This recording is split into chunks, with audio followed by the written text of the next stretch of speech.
ಯಾವುದೂ ನಮ್ಮ ನಿರೀಕ್ಷೆಗೆ ತಕ್ಕಂತೆ ಮುಂದುವರಿಯುತ್ತಿಲ್ಲ.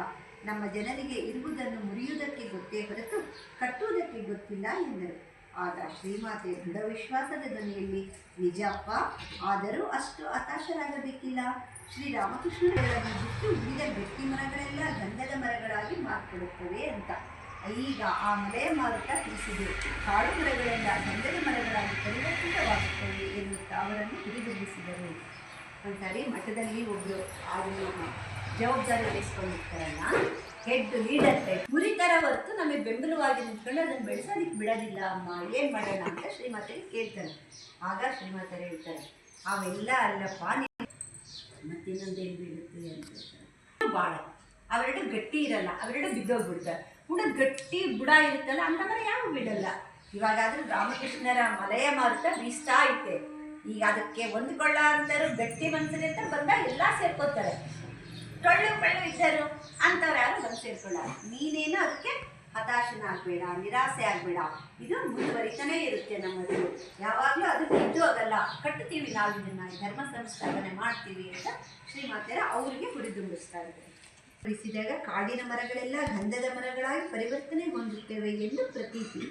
ಆದರೆ ಈ ಮರಗಳಿಗೆ ಗಟ್ಟಿಯಾದ ಕಾಂಡ ಇರಬೇಕು ಅಷ್ಟೇ. ಗಟ್ಟಿ ಕಾಂಡವಿಲ್ಲದ ಬಿದಿರು ಬಾಳೆಗಳಂಥ ಟೊಳ್ಳು ಮರಗಳು ಈ ಮಲೆಯ ಮಾರುತದಿಂದ ಪ್ರಭಾವಿತವಾಗುವುದಿಲ್ಲವಂತೆ.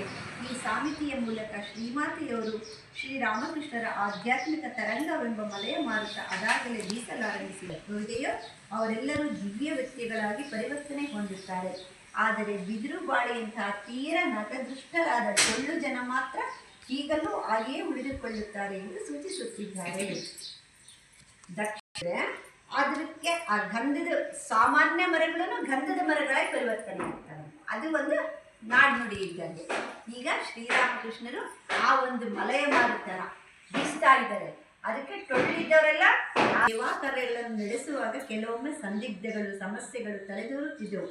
ಇಂಥವು ತಮ್ಮ ಪ್ರತ್ಯಕ್ಷ ಗಮನಕ್ಕೆ ಬಂದರೂ ಸರಿಯೇ ಅಥವಾ ಪರೋಕ್ಷವಾಗಿ ಇತರರಿಂದ ತಿಳಿದು ಬಂದರೂ ಸರಿಯೇ ಅವುಗಳಿಗೆಲ್ಲ ಶ್ರೀಮಾತೆಯವರು ಸಮಯೋಚಿತವಾದ ಸೂಕ್ತ ಸಲಹೆಗಳನ್ನು ನೀಡುತ್ತಿದ್ದರು. ಈಗ ಮಠದಾಗ ಆಶ್ರಮಗಳಲ್ಲಿ ಏನಾದರೂ ಕೆಲಸ ಕಾರ್ಯ ಮಾಡ್ತಾರಂದ್ರೆ ಒಬ್ಬೊಬ್ಬರು ಸಪೋರ್ಟಾಗಿ ಹೇಳ್ತಾರೆ, ಒಬ್ಬೊಬ್ಬರು ಅದಕ್ಕೆ ವಿರುದ್ಧವಾಗೂ ಹೇಳ್ತಾರೆ. ಡೈರೆಕ್ಟಾಗೂ ಹೇಳೋರಿರ್ತಾರೆ, ಇಂಡೈರೆಕ್ಟಾಗೂ ಹೇಳೋರಿರ್ತಾರೆ.